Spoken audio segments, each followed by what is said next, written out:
For lawmakers in Washington, size matters. And even though they work for the government, many of them speak tirelessly how it's simply gotten too big. Burdensome rules and regulation and out-of-control spending and debt bring us nothing but high unemployment and uncertain future for our kids and our grandkids. Many point to the new healthcare website as an example. Despite lots of people in charge, very little about it worked properly.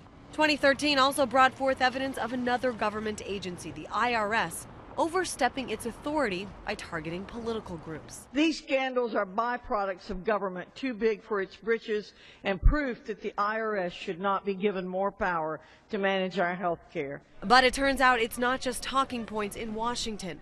A recent Gallup poll shows 72% of Americans now view big government as a big threat for the future of the country, far outranking big business and big labor.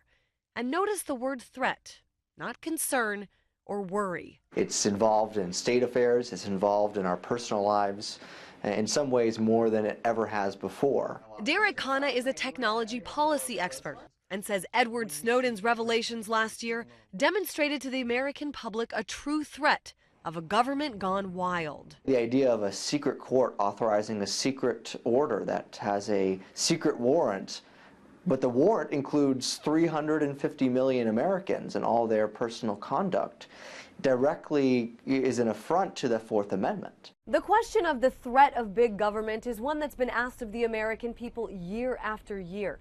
But if you consider that in 2009, just 55% of those polled agreed, it's a steep increase, and one that may show its face again in this year's election. A growing sentiment that bigger isn't always better. In Washington, I'm Christine Frizzell reporting.